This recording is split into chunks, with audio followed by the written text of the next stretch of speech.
Olá, meu nome é Tatiana Nakano e eu vou apresentar para vocês hoje a triagem de indicadores de altas habilidades e superdotação.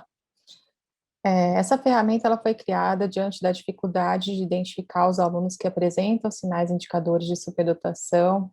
Isso é comprovado pelo baixo número de registros desse tipo de estudante no censo escolar, né, do fato de não existirem instrumentos específicos para avaliação das altas habilidades no Brasil, né, e pensando na importância do papel do professor na identificação desses alunos, né, e o encaminhamento para uma avaliação, né. Então, esse instrumento foi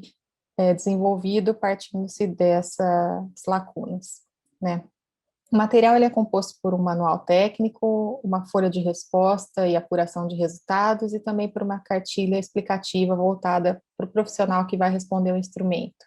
A ideia é que ele seja um recurso auxiliar na identificação de indivíduos com sinais indicadores de superdotação,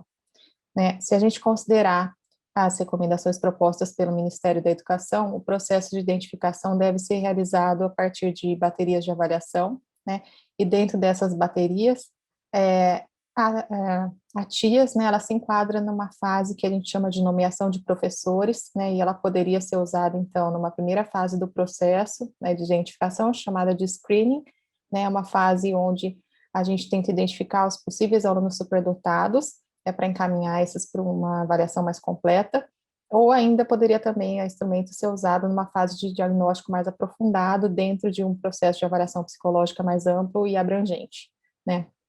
Essa ferramenta, ela pode ser usada de forma ampla por professores e outros profissionais, por exemplo, pedagogos, professores e profissionais vinculados à educação especial, e também pode ser usada pelo psicólogo como uma ferramenta auxiliar dentro do processo de avaliação psicológica.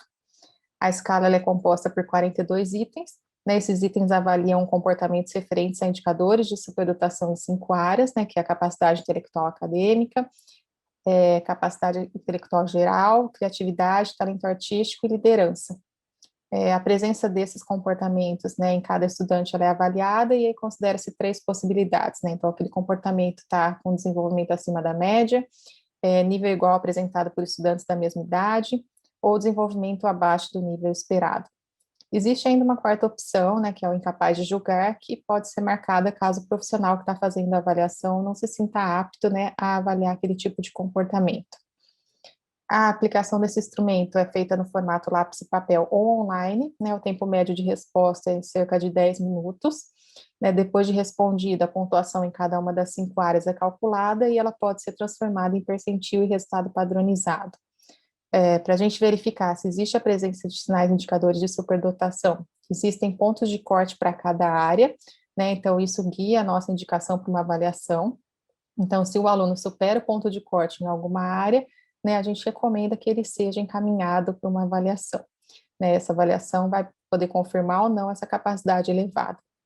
É importante esclarecer também que o resultado, ele pode apontar para a presença de sinais indicadores em uma única área, ou mais de uma área, né. No SATEPS, a TIAS, né, se encontra como instrumento não privativo do psicólogo, mas apesar disso, todo o rigor, né, no processo de construção do instrumento foi seguido, né, a fim de investigar as qualidades psicométricas, especialmente diferentes fontes de evidências de validade e precisão, né. A maior parte dos estudos já está publicada em revistas científicas e pode ser consultada para melhor compreender como foi esse processo de desenvolvimento da escala, né. Eu desejo que esse instrumento ele possa ser útil na identificação dos sinais indicadores de superdotação, e consequente encaminhamento dos alunos para o processo de identificação, né, e também na redução da perda de potenciais que hoje marca a educação brasileira.